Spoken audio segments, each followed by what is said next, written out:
Praise God. So, kumusta tang tanan? Finally, salamat sa Ginoo nga kanang gimingaw na sad ko ninyong tanan, no? Ang salamat sa Ginoo sa kagawasan and sa healing nga iyang gihatag. And finally, here we are once again. We can share the gospel of God. And to our brother and sisters who join with us online, we welcome you all.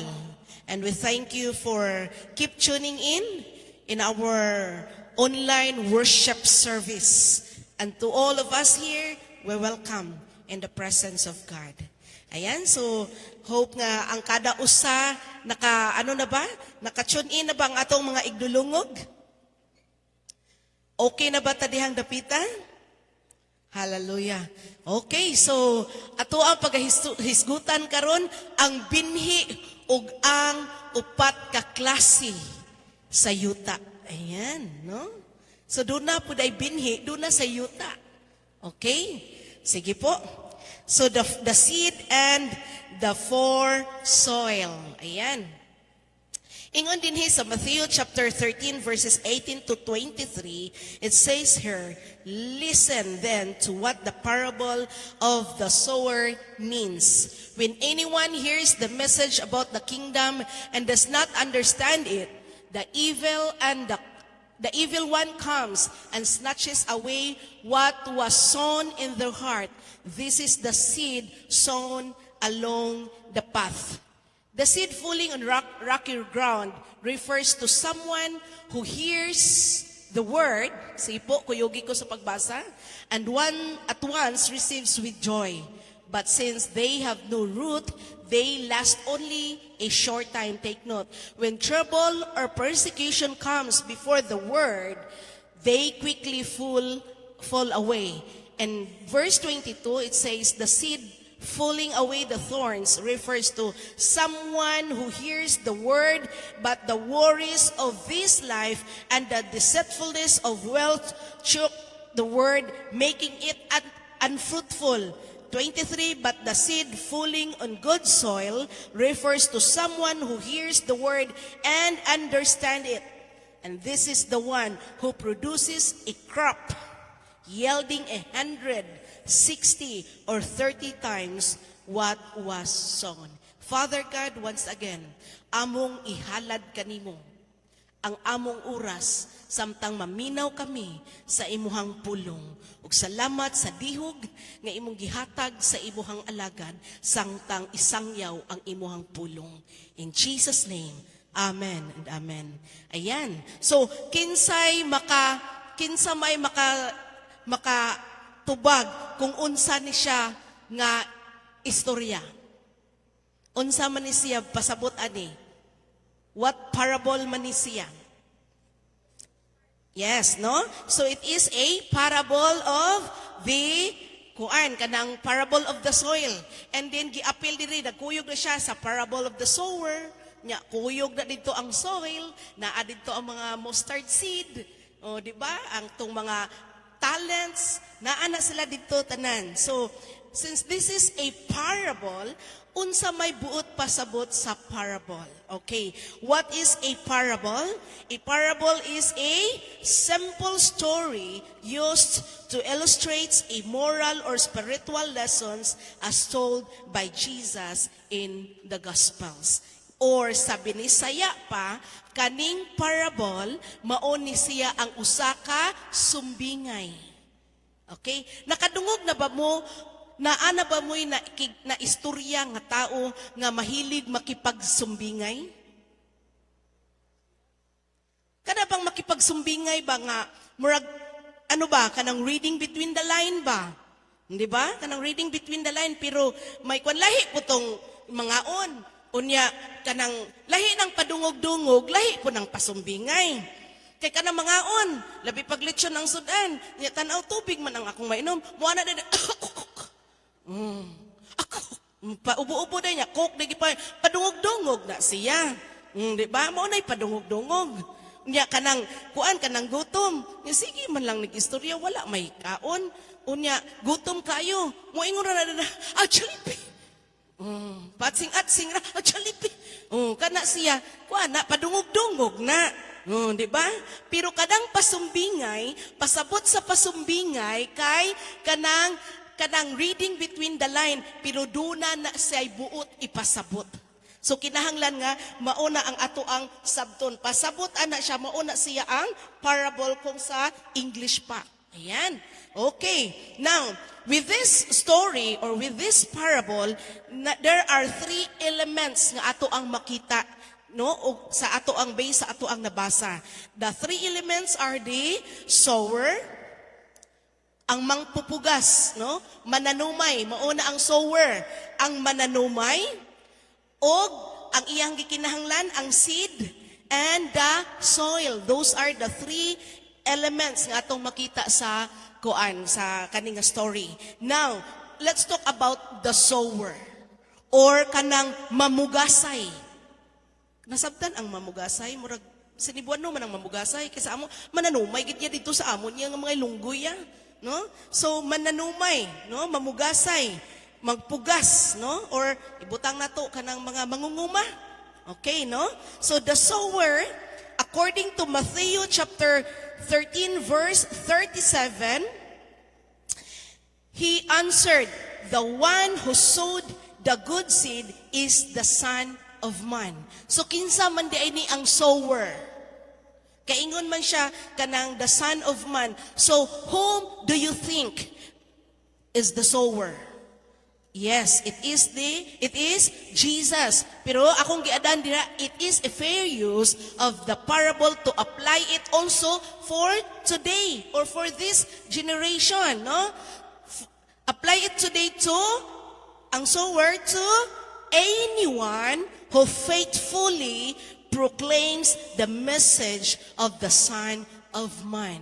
So, matawag sad nato nga sower kadtong nagsangyaw sa pulong sa Dios.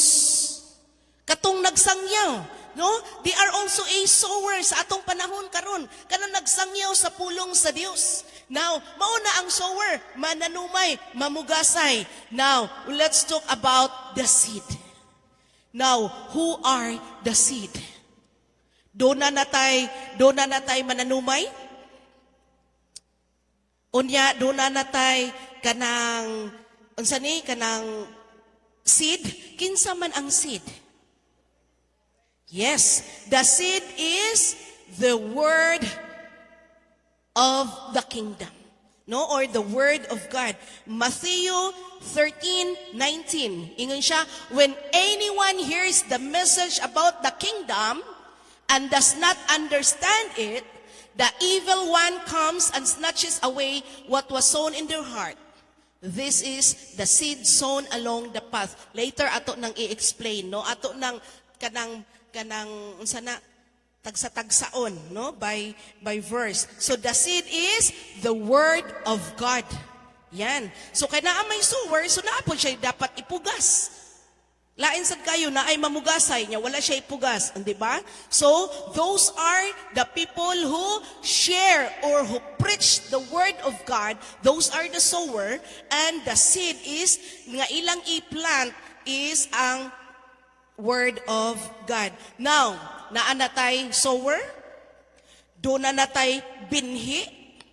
Ang atong gikinahanglan karon is unsa man? Unsa naman ang atong gikinahanglan? Ang soil. Okay, ang soil. Now, kinsa man ang soil? Yes, the soil is those who are the hearer of the word. No? Ang naminaw, ang maminaway sa pulong sa Diyos, the hearer of the word.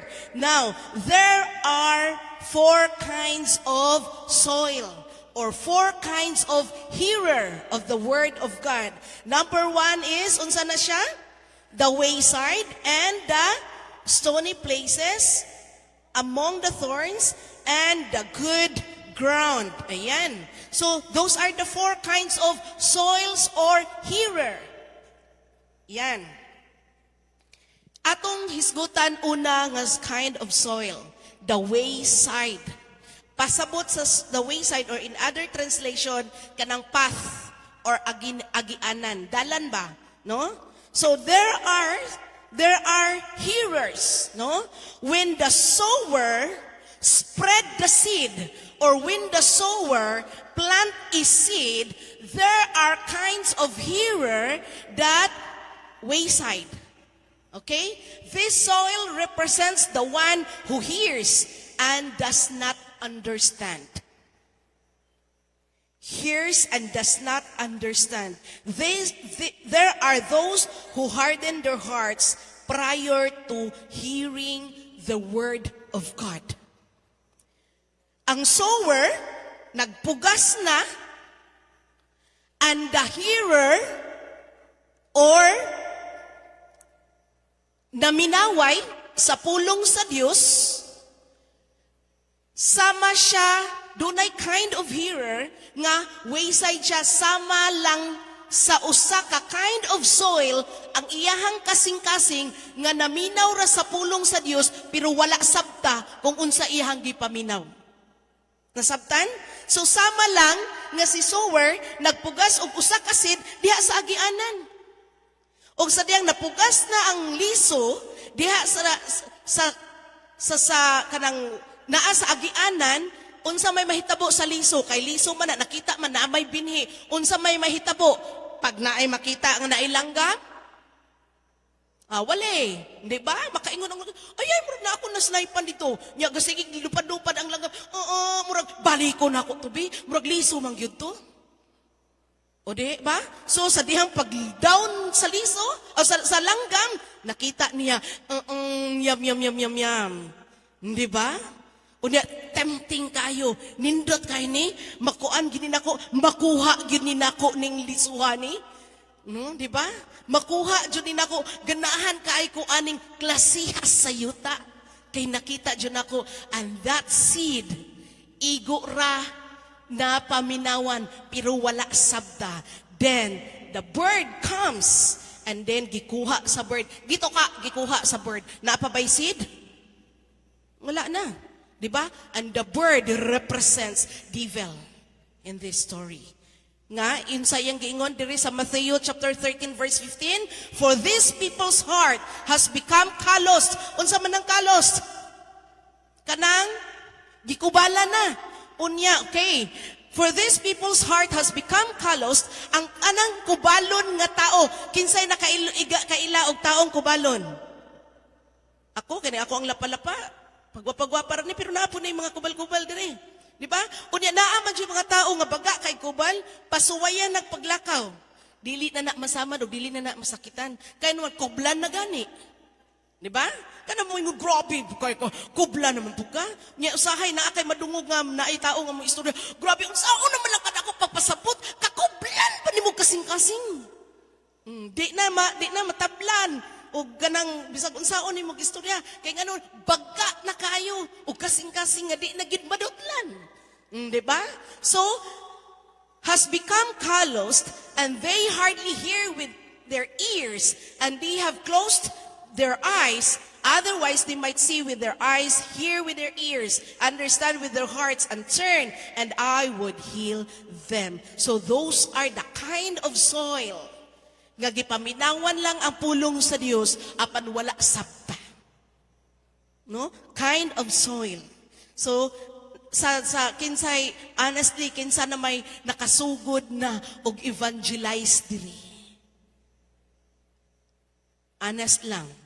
Kinsa may nakasugod na diri og pugas sa pulong sa Dios. Wa pa? Karon I will encourage you to start pugas sa pulong sa Diyos, and you will experience this kind of soil, no? So these are the wayside, kipugas lang diha sa agianan. Ikaduha, according to Luke chapter 8 verse 12, those along the path are the ones who hear, and then the devil comes and takes away the word from their heart so that they may not believe and be saved. Mao na nga kind of heart. Tuo man ka atong imong kuan, oy, katong imong nadungog didto. Tuo ka din na tinuod, oy. Di ba? Wala man nimo sabta, pariha karon. Pariha karong adlaw, karong orasa, Kay kani nagpugas man taron og pulong sa Dios. Unya nagsulti pagyutaan ni karon sa kanang kind of kanang yuta diha, hope nga wala yuta diha nga magduka-duka. Kay magduka-duka masakdapan gani mo diha karon og langgam basta piti man jud na inyong kuan ron. Di ba? So hope rabi kitaon sa nato ron. Naabay mga night shift diri kay masabtan na nato. Ang night shift okay ra man kayo pero diri nga side wala pay nagduka. Okay, wala yuta nga dukaon diring dapita. No? So, ingon siya diri nga, those along the path are the ones who hear, and then the devil comes and takes away the word. So, mauna siya. Naaman ko'y nadungog dito ganina sa wali ni Pastora Gracelyn niya. Klase man to sa yuta. Tuo ka to. Iya-iya ra to kay mangumahay. Wala siya dito. Naman na siya yung farm. Tuo ka to. Tara, mga tuta. Tuo ka na. Ay. Mura mo wayside, ana. Katawara mo, pero i-check na to itong kasing-kasing. No? Grabe pa na si Pastor Gracelyn. First palang gani nga yuta ang giistoryahan. No? Kanang murag sakit-sakit naman. Again, ang pulong sa Dios kay sharp baya. Diba? Nya unsa to? Unsa to ang giingon? Isomers? Unsa to giingon sa Timothy? The word of God is all scriptures are God's breath and is useful for correction, rebuking, unsa pa, teaching, training for righteousness. Diba? So that unsa man, the man of God will be equipped, thoroughly equipped. So that's why if nasakitan ta diha, praise the Lord. Diba? Kung nasakitan ta, meaning wala pa nakalos ang atong kasing-kasing. Diba? Kung nasakitan ta dihang dapita, meaning your spirit and God's spirit is connecting each other. Amen? Gamay na lang yun ang nag-amin diri ay. Usa pa baya kayuta to? Okay. Ikaduha, nga kind of soil. The stony places. Unsa ganang stony places? Batuon, okay. Ako, nakasuway ko, nga nang lakaw mi, unya kay lapok kaayo. So, unsa ako ang gibuhat, akong gikuha ang ako ang chinilas, kay mas light man ko. So, gikuha na ko ang chinilas, ug nagtiniil na ko. Unya, lapok siya, na siya lapok, but not knowing, grabe di ay ang kanang bato. So, batuon kayo, so naglakaw ko, kanang lakaw jud nga, kuan kay sakit na kay ko ang tiil. No? Kay nga naman, stony places di ay siya. Stony nga kind of kanang soil, batuon. Now, this kind of soil is the soil that represents the one who hears the word and immediately receives with joy. Okay? Ingon siya sa verse 20 to 21, the seed falling on rocky ground refers to someone who hears the word and at once receives it with joy. But since they have no root, they last only a short time. When trouble or persecution comes because of the word, they quickly fall away. So this kind of soil or this kind of hearers are the one who hears the word, unya, dali rapod immediately receives it with joy. Kada bitong nakabantay ka kanang bago kay niya kanang init kaayo, nya dasig kay sa nga tanan. Di ba? Unya ako singon, sis, kanus ang Bible study? Ay sis, unsa ganito orasa ang simba?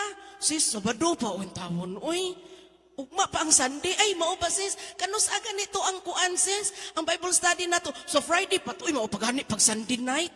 O kada bang dasig kay sa nga tanan? O di ba nya naagani may makita kay balo ba ka nga ang pulong sa Ginoo mauni igsuon ingon ani kada bang dasig kayo nga og sa lain pang termino hot na gid kaayo. Di ba? Nya kuan na jud kayo sa nga tanan. Kanang astig-astiga na kayo ba nga makakita to grabe jud kayo. Nya kanunay malipayon. No? Kanunay malipayon. Unya ikapanghambog na gid niya nga ako mauni na Kristohanon ako. Ingon ana nga kind of soil. Malipayon, receive it with joy. And that is the kind of soil Some will hear the word and receive it with great joy, but without root, they are not grounded in the word. When they hear the word, ilang gidawat, nakagamot. Naman siya sa Rocky Road. Nakagamot siya. Take note na siya sa Rocky Road, meaning ang iyang gamot kay wala dili kayo rooted yun up to the down to the ground. Mabaw ra kayo, shallow ra kayo ang iyang kanang gamot. Pero sa dihang nabuhi siya, nakagamot siya, nakasikat siya sa iyang gamot, maunang hat na kayo siya nga, grabe na siya kayo ka, malipayon.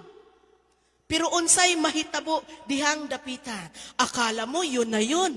Pero, and when trouble arise, take note, when trouble arise, there is no endurance and stumbling occurs.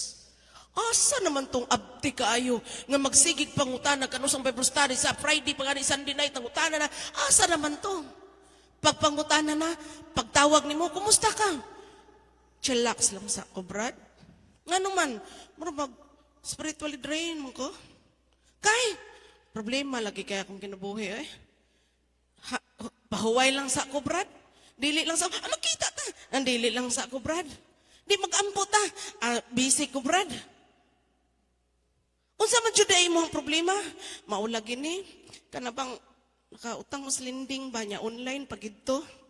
Nya kanabitang wala ko kabayad, nya gi-spread man ko kay akong ngalan lagi dito, nya gitawagan na lagi ko nya. Wala lagi kay kwarta nya nang hulam ta ko ba sa imuha. Nya wala mo ko nimo reply eh. Sige lang wala pud siguro kay kwarta. Dili lang sa ko, brad, pahuway lang sa ko. Nandi kay utang day. Istoryahon pa ba na naton? Istorya na gani ko. Di ba? Ato nang iyam po, sige lang, brad, paong ritso. Sunod, pagkaugma, tawagan nimo, di nakatubagon. Hindi wala na gini mo nakita. Nagipangutan na dito, kumusta brad, di ba? Nagsimba ka na ito. Tuwa dito, itong tapat sa Harold's Hotel. Nabisita ako ato dito. Koyog ragugo ato nila. Na-stumble na. Nawala na. Kaya nga naman, na may problema. Kaya nga naman, gihari si problema. Kaya sa pulong sa Diyos nga iyang nadungog. O niya nakagamot na unta. Sa uman, Rocky Road man di ay nga kind of soil. So, kung asa ra kutob iyang gamot na abot, dito ra pud kutob. Oh, di ba? So, when the storms of problems, when the storms of circumstances arise, when the relationship, no? It's either the family relationship, pwede ra pud ma-relationship. Diba? When the relationship becomes circle to oblong, or nahimong crescent diha, or na half moon, wala na. Diba? Di lang sa ko na ako'y problema. Di lang sa ko kay mauni. Those are the kind of soil nga nganuman matumba or mahagba ra. Kay nganuman, it is not rooted down to the ground ang word of God. Diba? So, pertirang mabaw ra kaayo ang rason. It is an emotional reception without a strong foundation based upon the world will not enable one to stand against tribulation and persecution. This is mauto ang rocky, no? Or stony places. Yan. Usahay maka-check samtang nagtuon ko ani nag-check ba pag sa akong self. Kinabe po panahan, nalabi pag mo counsel nato. Unya nagani mo counsel nato. Unya kaning counselan ta niya natay mga sala. Unya matumbok ang ato ang sala. Trying po baya tang mo reason out. Unya di bitaw paminawan ng ato ang rason.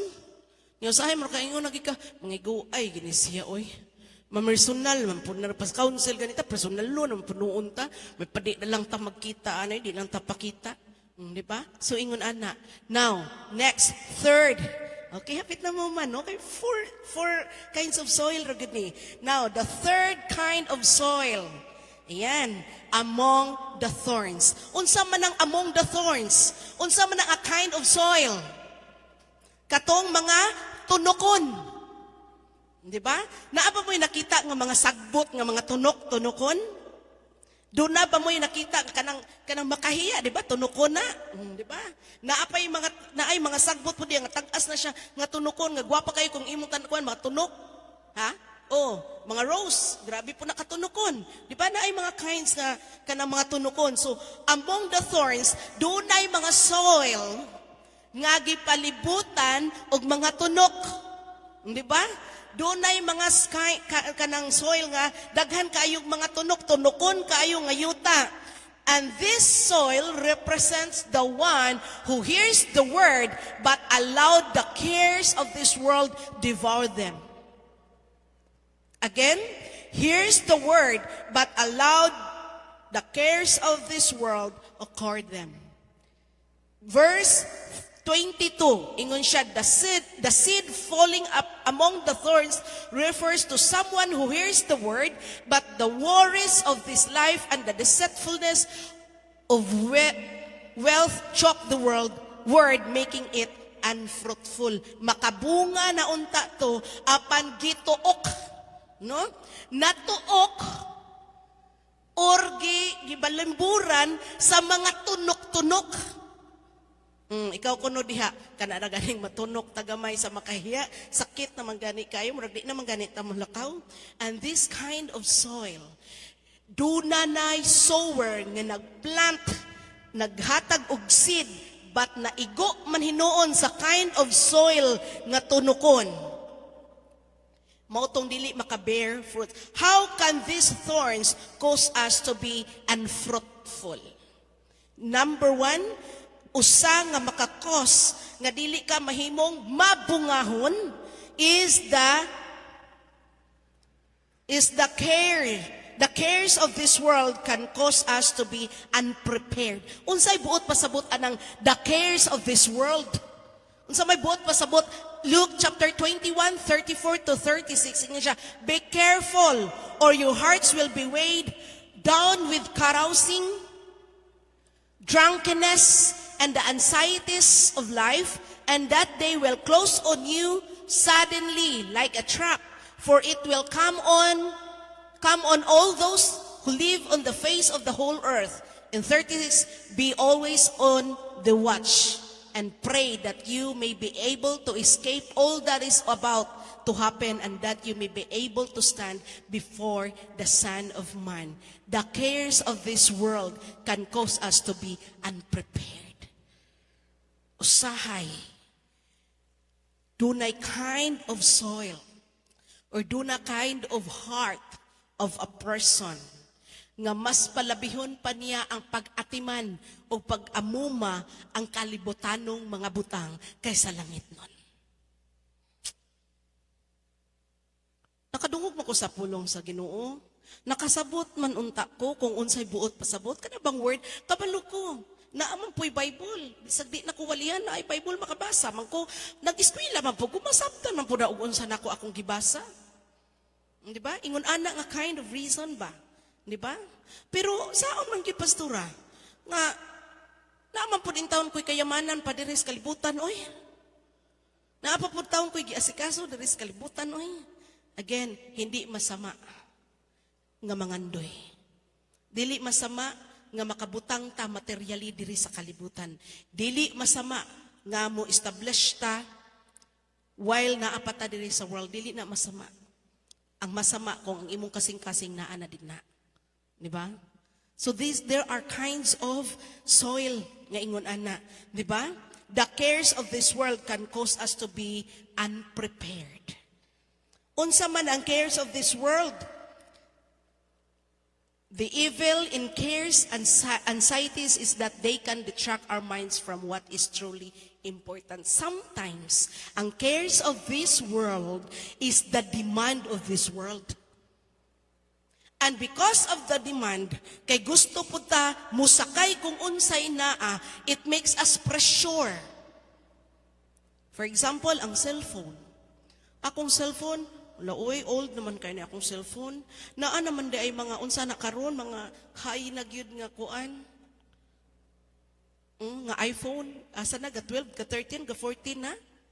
Naanay 16? Dili gid ay ko updated, kay 7 pag yun ko. Di ba? So, Walay problema kung naa ka ana. Di ba? Kanindot, it's a blessing pod nga naa ka. Di ba? Pero kung mang-loan gyud ka, or maninguha jud ka, para makaingon ana lang jud ka, wa pa na impas imong giloan. Naa na po'y 20. Nya, sao man na naturon, ma-pressure ta. Di ba? Yaman, wala, uy, akong sakyanan ba? Kanang, dili naman di ni old model naman di ni. Kinanglan naman di kuglain na po nga, kana mauna, kanang demand sa world. Maunay makaput into pressure sa tao kung kanunay makiterno. Di ba? Kung kanunay nga mo, kuan ana. Nya usahay, kani ato ang mga needs. Di ba? Kani ang ato ang mga needs. Makausasad na kay cares of this world. Kana mga needs na to. Saan man lagi pastora, may tuition pa man lagi sa mga bata. It's true. Naapod baya ko estudyante. Di ba? Kaya pastora, kung magsigir po kong apong diha sa simbahan, unsa man po din tao ng akong kuan, sige yung apong. Di ba? Naapang po taon ko'y pakanunon pa. Magkuan pa, napay Domingo, napay Bible study, nahurot na lang akong oras. Di ba? But don't you know, seek ye first the kingdom of God and His righteousness. Ingon siya, seek ye first the kingdom of God and His righteousness. Wala ba ningon, seek ye first the kingdom of God and all these things shall be added unto you. Di ba? Kaya kung seek ye first the kingdom of God, kani okay na. And all these things shall be added unto you. Pero ingon ba siya, seek ye first the kingdom of God and His righteousness. And all these things shall be added unto you. Sometimes we are too worried of our needs, but we are not worried of our spiritual growth. Amen? If doon na manggaling dapat i-worried na to, ang ato ang spiritual. No? The deceitfulness of riches, ikatulo, usana. No? The deceitfulness of riches.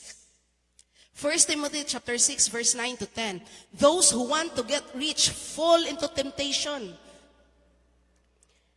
and a trap and into many foolish and harmful desires that plunge people into ruin and destruction. For the love of money is a root of all kinds of evil.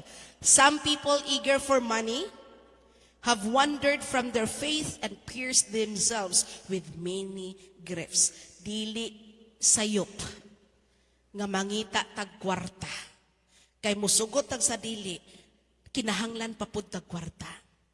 Palit na tong pagkaon, kwarta ang gikinanglan. Though cashless, kuno karon nagsugod naman ang cashless, pero kinahanglan imong GCash. Sudlan po nimo. Kanang cashless bitaw, anak na jud ko kay nakadungog ko ana first sa akong ugangan. Yan nga siya nga moabot gid ang panahon nak wala pa na mga GCash, mga Paymaya, mga unsa pa na diha. Wala pa na nya ko nga nya tay, unsa may mahitabuan ang mga cashless? Wala na, dili nakakinahanglan og kwarta, di nakakinahanglan mag-carry og kwarta. Kumo ba? Adto na lang ka sa tindahan, unsa imong ganan pili ka. Unya pagkahuman makakuha na ka sa imong gusto without money. Oh, shopping wala kwarta di na tay. Oh, anak ko. Karon na ana may kuan nga. Nya tay nakapalit lagi karon tay, karon na nga late ba. Wa man ka kay kwarta tay siya oh. Kadto ko dito. Gi-GCash ra nako. Karon kay Pastor Ildan na may GCash. Hinok-hinok nako. Kana pod laging may pagkakanpod ta ba, no? Gihinok-hinok nako iyang kuan cellphone. Kay ingon ko naa jud koy paliton. Nya wala mo koy GCash, di mo ko kabaluan na hangtod wala man ko ana. So akong hinok-hinok iyang cellphone, nabilin ra ba siya sa sakyanan. Ako ni adto dito, kani makapalit ko kay naa jud GCash. Pag adto nako dito, bayad nako. Ma'am, kuan ma'am, mao ni ang bayro nun. Pwede GCash? Pwede ra kayo ma'am. Ihatag na kay GCash ma'am. Unsa na ani ikaw na lang anak diha miss oy kay kani laging dili pa tampahalata pod ba no nga wala pod ay tay alams ana ikaw na lang anak diha miss oy sa tinuod lang wala na sa amo ang vocab gyud so ikaw na lang gyud pag-check pa. Sorry ma'am. Nya ako ra bang bayro nun ato kay mga 2000 something. Sorry ma'am, wala may sulod imong GCash. Kawat-kawat pang asawa wa man pod ay sulod mao ding gipakawat ra sa bana. Kay wala man pod ay sulod ang GCash. Kauwaw gyud kaayo atong mga panahon na. Ko ay mao ba miss? So akong ginuna, Mag-Gcash pa cashless, baka sudlan man po dahil ni. Ignoya, Jud. Sa akong nuna, wagid ka-orient akong anak, accountant, muntawa mo ka-orient sa inahan. So, naghinay-hinay po ko. Okay, miss, sige, miss. Ako lang sang kuanon sa misa, bawion sa ninako ako mga, kung kikuha na po na ko sa counter, pauli ko, pamit-mit, pang-uli na ako dito kung asa akong ipamalit. Kaya wala man dahil puli ko, balik ko sa kinan, nga sila, naunsa na yung naumrawag, kabitayan, nagnapo ka kilong isda. Imo na imong cellphone, siya, nanguha ka na, wala na isulod dahil. Diba? So, mauna ang istoryaan ng Gcash katong bag-una na himo na buo ng Gcash na ako'y best experience ng Gcash. Mao nang nakaingon gid ko sa akong kagalingon. Kilabdanon man. Di ba? Naabi na'y consequences ang tanan? Di ba? You're free to do things, but be sure you are ready for the consequences. Nya ato ako ang time wala man jud ko kabalo nga mauna di itong nahitabo ana, di ba?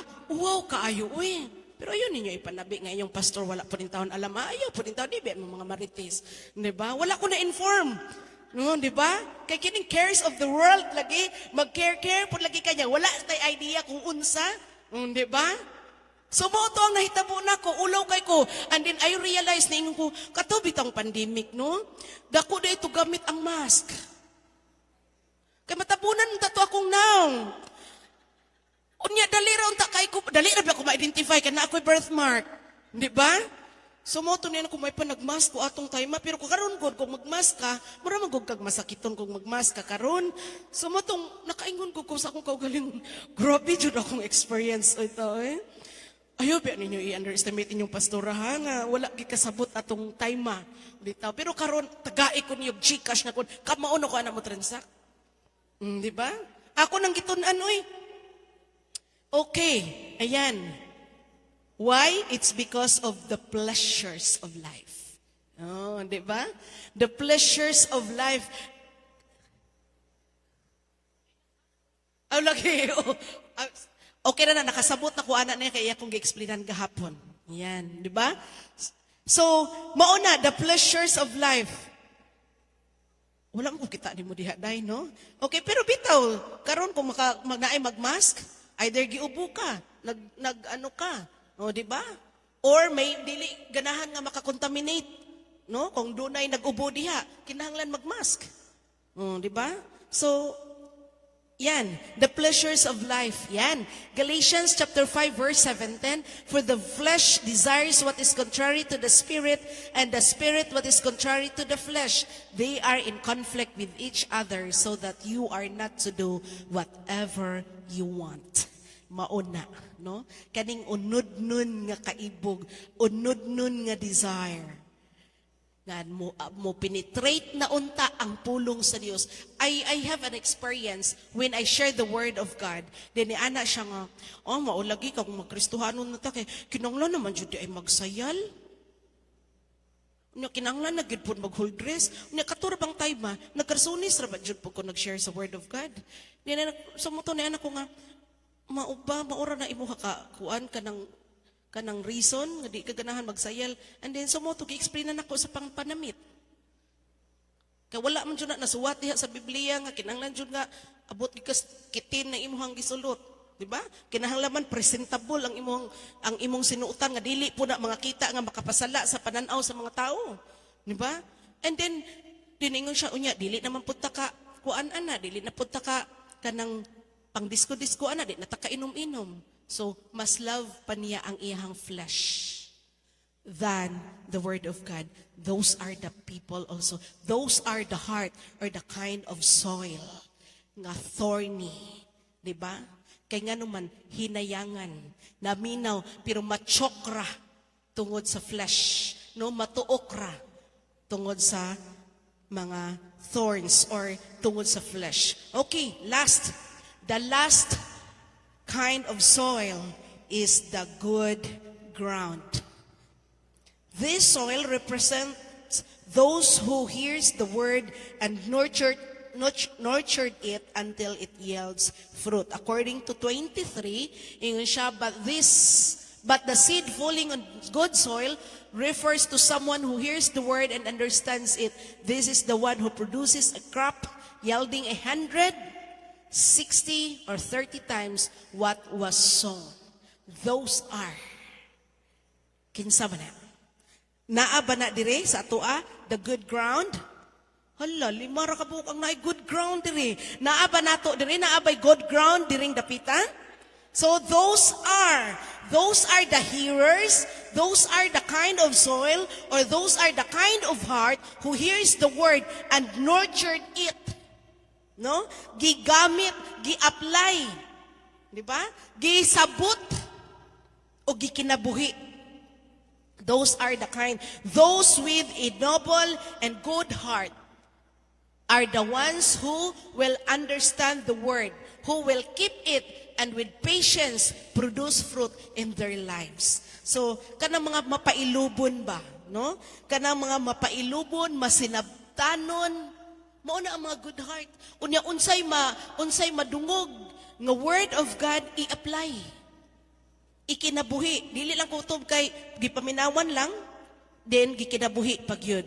According to Luke chapter 8 verse 15, but the seed on good soil stands for those with a noble and good heart who hear the word, retain it, and by persevering produce a crop. Unsa man ang noble? Kanang high value. Di ba? Dunay high value. So what kind of fruit will one bear? The fruit of winning souls for Christ. Yan. Mauni ang tinuod. Kanabang naa ka sa bisag sa jeep, or naa ka sa mall, or naa ka sa asa nga area on your vacant or spare time, dili gyud ka mapakali kung imong baba di jud na maabli og ma-sharean nimo ang imong katapad or imong na met to share the word of God. Di ba? And I salute to those kanang mga evangelists, makita nimo naa sa mga karsada, di ba? They are preaching the word of God, na ay mag-evangelize na sa Ayala, di ba? Vincent's group, sila Sister Roslyn, sa wala pa anak sila Sister Roslyn, every after the class of ISOM, naana sila diha sa Ayala or IT Park, nag-share na sila sa word of God, no? The fruit of winning souls for Christ, the fruit of practical holiness, and the fruit of sharing material things, and the fruit of the Spirit, that is a Christ-like character. The fruit of the Spirit. Unsa ka ditong fruit of the Spirit? Okay? Naara ba nag-i-appeal ra ba ni sa game sa mga youth? Bidaw, sige daw. Ready? 1, 2, 3. Self-control ra gid ako naklaro. Ang ako na nadungog kay loveness, sense, and self-control. Okay. No? So dunay kanta na sa fruit of the Spirit. No? The characteristic of the fruit of the Spirit. The fruit of the Spirit is love, joy, peace, patience, kindness, goodness. The fruit of the Spirit is gentleness, faithfulness, and self-control. So let us keep, by the Spirit, let us keep in step. So mauna ang kanta sa fruit of the Spirit. Now, it's easy to sing. It's easy to say the fruit of the Spirit. Pero the question is, are we doing it? Are we applying it by ourselves? Nga wala ta nag-struggle? Unsa to number 1, the fruit of the Spirit is love. Yo, Pastora, it's hard to love the unlovable. Pinarison-rison to, Roy. Diba? And remember, that's the characteristic of the fruit of the Spirit. Yeah? Joy. Lahibi ang happy kaysa joy. Diba? Si happy, panandalian, but joy is come from the inner. No? So again, if you are truly in a good ground, then it's easy for you to apply the fruit of the Spirit. Yes, na I struggle, but the good thing is, makahibalo gid ka mo control sa imong self, kabalo ka mo pahiluna or mo lugar sa imong kaugalingon. Amen? So what kind of fruit again will one bear is the fruit of good works. If you are rooted to the word of God, then you do it in a righteous way, in a godly way, in a way that God can God will please you, no? And the fruit of praise and thanksgiving. Naabatay kasing-kasing, do nabatay kinaiya nga mapasalamaton diha sa Dios. In times of sadness, can we still say thank you, Lord? In times of difficulties, are we still joyfully saying thank you, Jesus?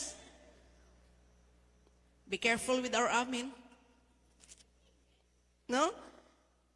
In times nga, dunay mga storms in lives and typhoons pagyud.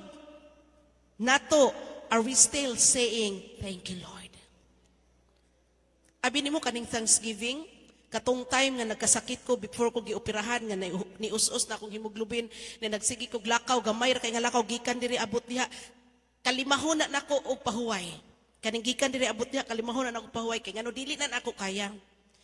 And then I said, sige na kog anak, kay mo pahuway man ko. I always say, kahangak na ba, oy? Hangak jud, magsige kog anak sa akong gagalingon. And then I realized, hala, complaining spirit naman da ini. And then I twist my mind and I said, thank you, Lord, that I can still breathe until now. So until mahuman na ako diha abot, kato magpray ko diri, maghangak na ko ato nga time. Ikahuman, waan ako ato, grabe na. O sa dihang gioperahan ako, pagkakita pag yun ako sa bill, nya wala pag yun naabot ka na nga bill. Makaingon pag yun unta ko nga, kadakuan, dili makaingon unta, ba't nakaingon ko, hala, kadako, manday ani nga bill. Makapalit na manday ni ko sa kasakyanan. Nya ingon pag Pastor Elda, nakakuan nakadiag usa ka haligi sa USMed. Ulo dako day kayo ani. Ako ajud, sige kog ana. And again, the Holy Spirit, it's a complaining heart. And I say again, please forgive me, Lord. And I will say, thank you, Lord. Why? Wala ko nag-ingon nga, thank you, Lord, kay nakulbaan ko sa bill. But I say, thank you, Lord, because doon na pa judi ay paagi nga mapadayon pa akong kinabuhi. Doon na man ay bill, naabot man ko dihang dapita, but I know, Lord, nga i-meet na ni mga bill. And praise God, nakagawas ko nga bisag piso wa ko'y utang sa hospital. It's all come from God. And God used those people nga matagbo. Usa mo anak. Ang inyong mga pag-ampo, usasad mo nga inyong gipang hatag nga mga gugma nga inyong gipadala sa ako, usasad to. No? And those are usa sa rason nga akong gipasalamatan ang Dios. And there are many reasons pa. Di ba? Daghan pang rason nga kinahanglan nato, we can say praise and thanksgiving. Di ba? Daghang mga rason. Kung naatay problema, moingon to, grabe pagkapastura, bisag nagka-problema na ko, nagkaguol na ko dirig maayo, papasalamatonon, pamanuon ko nimo. Pasalamat sa Ginoo nga naa kay problema, then masolve man na, di ba? Mahimo kang overcomer. Di ba? Kay ang Satan is trying to knock us down. We should exercise it accordingly. Dili ni padakunay. Dili ni pakusganay. Kinahanglan do na kay endurance. Do na kay perseverance. And kinahanglan nga, unsay naa nimo exercise it accordingly. Diba? Kay nga naman, ang atong pagpangalagad sa Dios, dili ni siya kay contest. Paspasan gini na kog maayo. Nya oroy hangakon ka. Paspasan jud ni kay nako nya kung kapuyon ka. Di ba? Paspasan ni nako kay para ako mauna sa langit dili ba ingon ana. Di ba? So kinahanglan unsay abilidad nga gihatag sa Dios, use it or exercise it accordingly, no? So some are 100, some 60, and some are 30. Now, brother and sister, before I conclude or before I end with this sermon, I would like to leave a question diha sa inyo, ha? What kind of soil are you? Sometimes, naaba na nato ang upat ka kind of soil, labi pa kung dunay problema nga moabot sa tuong kinabuhi. Nga moingon ka, di lang sa ko karon, mapahuway lang sa ko. Nakagamot naman unta ko, pero di lang sa ko. Murag hektek man ako mga schedule, murag dili man ni maayo. Diba? So what kind of soil are you? And always remember, he who has an ear, let him hear. Amen? Father God, we thank you so much for the word that we heard today. And we thank you nga amo kaning gipaminawan ug among gitanom sa amo ang kasing-kasing ug huna-huna ug amo kaning gisabot aron amo kaning ikinabuhi sa amo ang kinabuhi, Lord, sa matag adlaw, because we are so blessed and we are so thankful and grateful that we belong to the good ground. And today, Lord, we want to be a fruitful one. Mabungahon, mo-produce og daghan pang mga bunga, o Dios, aron makaproduce pa og daghan usad nga mga binhi. In the name of the Father, and of the Son, of the Holy Spirit, in Jesus' name, amen and amen. Praise God.